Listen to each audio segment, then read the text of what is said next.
학회가 야마와키를 고소한 6월 7일, 종무는 종회 의원 선거 결과를 발표했다. 학회를 계속 공격하는 젊은 승려들이 16 중 가반이 넘는 10석을 획득했다. 7월 3일에는 선거 뒤 첫 종회가 열려 그들이 종회 의장 등 요직을 차지했다. 그리고 이튿날 4일, 젊은 승려들이 정식으로 정신회라는 조직을 결성했다. 7월 어강에서는 많은 사찰이 학회 비판을 금하는 여러 차례의 통달을 완전히 무시하면서 학회를 격렬히 공격했다. 이러한 움직임의 배후에도 궁지에 몰려 암약하는 야마와키가 있었다. 야마와키에게 선동된 젊은 승려들은 종문의 지시를 따르지 않고 계속해서 제멋대로 행동했다. 동지들은 악승들과 주간지 등이 학회에 퍼붓는 집중 포화를 참고 견뎠다. 학회를 비판하는 주간지의 기사 내용을 직장 동료나 상사에게서 들어야 하는 사람도 있었다. 하지만 창가의 불자들은 난이옴을 가지고 안락이라고 알아야 하느니라. 현성은 매리함으로써 시험 되느니라 라는 성운을 떠올리면서 서로 격려하고 홍겨하러 달렸다. 당시 세이쿄 신문은 야마모토 시니치의 행동을 겨우겨우 보도하기는 했지만 아직 조심스레 게재하는 단계였기 때문에 힘찬 전진의 숨결을 전하지는 못하고 있었다. 시니치는 동지들을 생각하면 가슴이 아팠다. 모두에게 신생의 빛을 보내야 한다. 때마침 세이쿄 신문사에서 광포의 도상에서 서거한 초창기 벗들의 회상록을 연재했으면 한다는 요청이 들어왔다.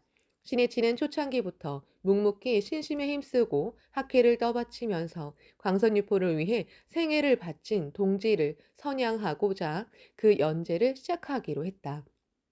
공로가 있는 동지의 존귀한 삶을 통해 모든 것에게 용기를 불어넣고 싶었다. 제목은 잊지 못할 존귀한 동지여였다. 또 소설 인간혁명도 2년 전 8월에 제10권을 끝낸 뒤부터 연재를 중단하고 있어 재개를 바라는 목소리가 수없이 들려오고 있었다. 신이치는 인간혁명의 지필도 결의했다. 거칠게 휘몰아치는 폭풍우를 향해 가면히 홀로 일어선다. 이것이 학회 혼이다. 이것이 사자의 길이다. 7월 하순 신이치는 잊지 못할 존귀한 동지여와 소설 인간혁명을 담당하는 세이쿄 신문 기자들과 가나가와 연수도량에서 협의했다. 신이치가 인간혁명의 연재를 재개하겠다고 알리자 편집 담당자는 깜짝 놀란 얼굴로 머뭇거리다 이렇게 말했다. 독자들이 매우 기뻐하리라고 생각합니다. 하지만 종문의 젊은 승려들이 크게 소란을 피우며 선생님을 공격의 표적으로 삼지는 않을지. 이렇게 말하고는 말끝을 흐렸다. 곧바로 신이치가 강한 어조로 이렇게 말했다. 그것쯤은 이미 예상하고 있네. 하지만 지금 중요한 것은 내가 어떻게 되느냐가 아니다. 동지를 지켜야 한다. 학회원은 비도한 승려와 그에 동조하는 인간들에게 냉혹한 처사를 당해도 꾹 참으면서 광선유포를 위해 학회를 위해 다기지게 한결같이 열심히 분발해주고 있다. 내 책임은 불자인 이 학회원들을 지키는 일이다. 용기의 빛, 희망의 빛, 확신의 빛을 보내 모두 자신감과 긍지를 안고 사명의 길에 매진할 수 있도록 하는 것이다. 그러기 위해 내가 있다. 그러므로 이런 때일수록 인간혁명을 써야 한다. 이것이 내 투쟁이다. 이제 알겠는가? 기자는 고개를 크게 끄덕였다. 신이치는 웃음을 머금고 말을 이었다. 최대한 빨리 시작하고 싶네. 사파를 담당하는 미요시 데이키치 화백에게도 서둘러 연락해주게. 또 실은 지금 어깨가 아파서 팔이 올라가지 않는다. 미안하지만 경우에 따라 구슬을 받아 적어 연재하면 어떨까 하네. 1980년 여름 간토 지방은 장마로 무더운 날이 이어졌다. 신이치는 지난해부터 쌓여온 피로와 이런 날씨 때문에 건강이 많이 상했다. 하지만 신이치는 불타고 있었다. 가슴에는 투지가 넘쳐 흘렀다. 정의는 반드시 이긴다는 신념만이 우리를 고무한다. 이 말은 마하트마 간디의 혼이 담긴 말이다. 잊지 못할 존귀한 동지어는 7월 29일부터 연재를 개시했다. 그리고 소설 인간혁명 제11권이 8월 10일부터 주 3회 연재로 시작되었다. 제1장의 제목은 전기로 정했다. 1956년 9월 도다 조세이가 모든 사업에서 물러나면서 남은 인생을 광선유포를 위해 바치겠다고 결의함과 동시에 야마모토 시니치에게 야마구치 개척 지도의 지휘를 의탁하는 장면에서 시작한다. 소설을 구술하는 장소는 가나가와 연수 도량이나 시즈오카 연수 도량 등 시니치가 가는 곳곳에서 이루어졌다. 그리고 그 앞뒤로는 대부분 각지 대표나 각부 대표 또는 현지 멤버와의 간담 등이 몇 개나 잡혀 있었다. 또 잠시라도 시간이 나면 가정 방문을 하며 돌았다. 시니치는 인간 혁명을 담당하는 기자에게 이렇게 말했다. 나는 도다 선생님의 제자이다. 그러므로 어떠한 상황에 처해도 어떠한 위치가 되어도 광선유포의 투쟁을 멈출 수 없다. 목숨이 있는 한 계속 투쟁할 것이네. 똑똑히 지켜보게. 하지만 격투로 인해 피로는 극에 달해 있었다. 기침이 계속 나고 열이 나는 날도 있었다. 어느 날 구술 준비를 마친 신이치가 담당 기자를 기다리는 동안 젖은 수건으로 이마를 식히면서 방에 누워 있었다. 얼마 뒤 실례합니다. 라며 기자가 방에 들어왔다. 신이치는 눈을 가늘게 뜨고 누운 채로 말했다. 미안하지만 잠시만 눈을 붙이겠네. 기자가 걱정스러운 듯 옆에 앉았다. 신이치는 때때로 기침을 심하게 했다. 눈도 충혈되어 있었다. 이런 상태로 과연 구술을 할 수 있을까 하고 기자는 생각했다. 째깍, 째깍, 째깍. 시계바늘이 돌아갔다. 10분쯤 지나자 신이치가 탁 하고 방바닥을 힘껏 치면서 몸을 일으켜 세웠다. 자, 시작하자. 역사를 남기자. 모두 연재를 기다리고 있다. 기뻐하는 얼굴이 눈에 선하지 않은가. 동지를 위해라고 생각하면 힘이 난다네. 신이치 옆에는 소설의 무대가 된 당시의 세이쿄 신문 축세판과 메모를 적은 종이 그리고 참고 서적 등이 놓여 있었다. 신이치는 메모지를 손에 들고 기자에게 이렇게 말했다. 그럼 시작하겠네. 준비는 되었는가?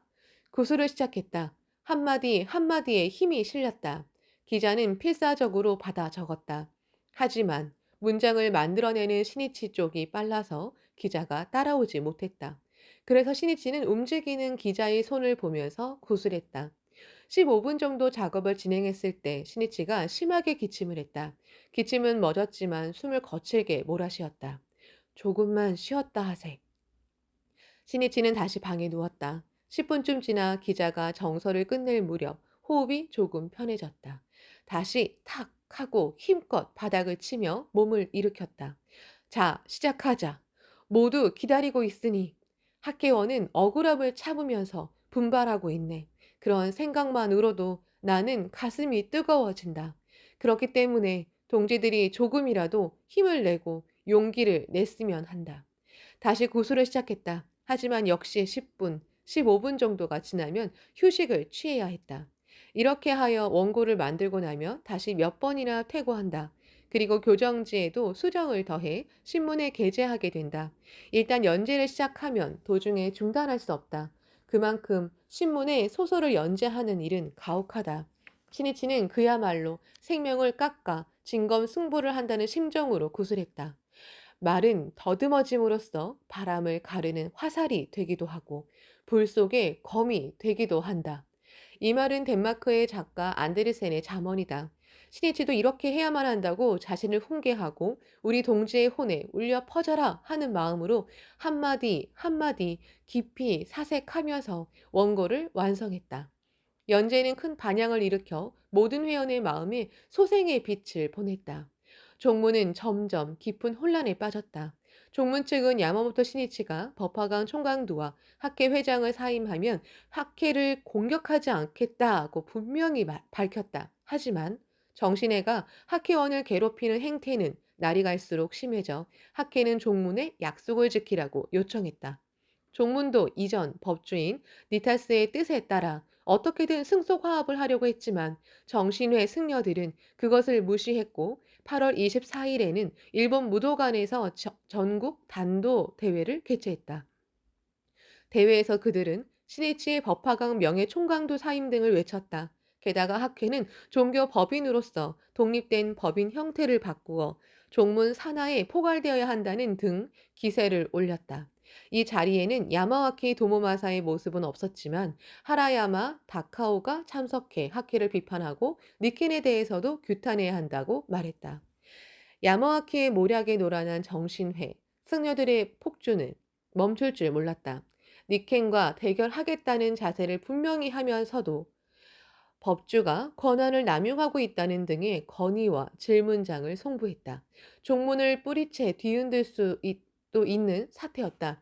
9월 24일 종문은 책임 임원회를 열어 정신의 승려들이 종문 내 질서를 어지럽힌다고 판결하고 교사 자격을 가진 승려의 약 3분의 1에 해당하는 201명을 징계 처분하기로 결정했다. 처분 대상이 된 승려들은 항의 집회를 열어 인권을 무시하는 폭거라고 떠들어댔다. 종무는 그들에게 차례로 빈척 처분을 내렸다. 이런 동향을 보고 황급히 태도를 바꿔 법주와 종문원을 따르는 승려들도 있었다. 빈척을 당해 사찰을 내주게 된 수지들은 법정에서 종문과 다투게 된다. 9월 30일 밤 10시 야마모토 시니치는 나리타에 있는 신도쿄 국제공항을 출발해 곧장 호놀룰루로 갔다. 미국 광복 20주년을 기념하는 여러 행사에 참석하고 세계 광선유포의 새로운 막을 열기 위해서였다. 세계 광포의 전진에는 일각의 유의도 없다. 시니치는 첫 방문지인 하와이 호놀룰루에서 하와이 회관의 여러 행사에 참석하고 일본에서 온 하와이 친선교류 사절단과 남미 친선교류 사절단 멤버들을 격려했다. 10월 2일에는 하와이 회관에서 열린 세계 평화의 날 기념 근행회에 참석했다.